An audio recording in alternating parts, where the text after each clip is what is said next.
blended learning. Now, here's an interesting figure which we got from a training industry report. So these are the various kinds of modalities, the delivery modalities, and it shows you the number of companies, the percentage of companies who felt that they're going to invest more in it, or stay at the same, invest about the same. So their emphasis on which mode. So it's quite interesting that the dark blue bar is the one that indicates that the percentage of companies who felt that they are going to emphasize more. So I think what's very interesting and what leaps out from this figure is the e-learning. I think which you also rightfully pointed out in your poll, that it looks like this is where our focus is going to be in the coming days. So 44% of companies felt that they're going to be spending more emphasis, giving more emphasis and devoting more budgets to e-learning.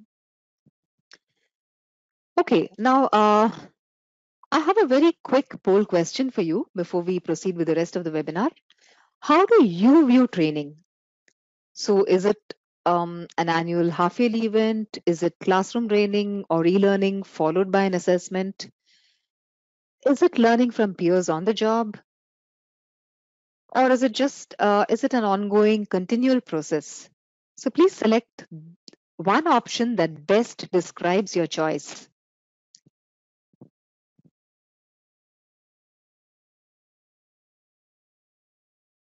We have the answers coming in. I'll wait for a couple of seconds and close the poll. Shalini, just a gentle reminder that we are down to the last 15 minutes of today's webinar. Yes, thank you, Sushmita.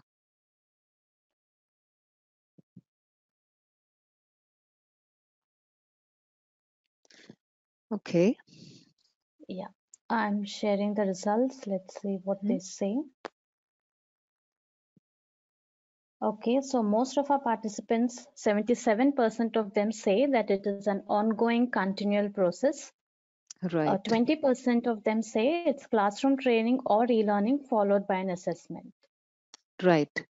Okay, that's really interesting. I think all of us intuitively understand the fact that, regardless of the format we take, whether it's classroom training or e-learning or mobile learning or learning from others, our colleagues, or on-the-job training, we do intuitively know that it's an ongoing, continual process.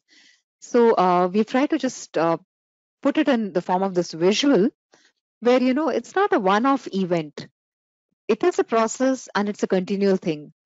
So it's starting with, and it has various stages. So attention, getting the person aware of their need to learn, preparing them, getting their attention, giving the learner opportunities for recalling what they already know, presenting them with the training content, demonstrating it to them, giving opportunities for practice, giving feedback, giving time to process it, through reflective activities, assessing them, and then rewarding them, and then providing ongoing coaching, and finally reinforcing the learning. So this is what a very simplistic process of learning would look like. Now, what's that got to do with blended learning? So here's the thing. Blended learning is a strategy that really helps us to use different formats and delivery methods at different parts of the learning process to maximize learning. So what you see here are some formats: live format, synchronous virtual collaboration, asynchronous virtual, which means the ones on the right are the actual modes. So we can use ILTs, VILTs, webinars, emails. When it comes to self-paced learning, you have e-learning, micro-learning, mobile learning, learning videos, explainer videos, and so on. When it comes to social learning, you have your discussion boards, online forums, and your performance support. You have your how-to videos, infographics, and interactive PDFs. Now, the reason why I'm spending a little time to, go into detail about all these things is, think back to the visual that you just saw about learning being a process. And you can see how various things fit into that learning journey at different parts. So, blended learning gives us the opportunity to maximize benefits by leveraging the best of every possible approach.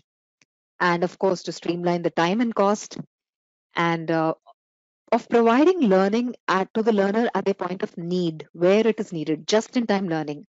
And of course, because of the various options that are available, it appeals to and addresses various modalities. So, how do we blend? A few considerations. Of course, the specific training need. We need to consider the content, the audience, what is it that they need to learn, and where will they be applying their learning, what is available to us as the learning technology infrastructure, and so on. And we then come up with a generic template that tells us which content should go where. A very high level strategic plan. What is pre-classroom? What is self-learning? What should be covered in a classroom, and so on. So here's an example. So if you have a training on product training, you can start with a quiz, and those who do well can go on to the e-learning component. Those who don't do very well can be coached through hands-on training, and then you present them with a challenge. Then it goes on those to videos where you disseminate teaching videos followed by coaching. And then you can also provide a lot of assets, digital assets through mobile apps. So those assets could be in the form of PDFs, videos, quizzes, and so on. So as you can see, blended learning is rich with possibility. And I'll just take a minute on this. The most common approach used nowadays is the flipped classroom. So you begin with online training, you move on to the classroom component, then you go back to the online training, and then you end with performance support.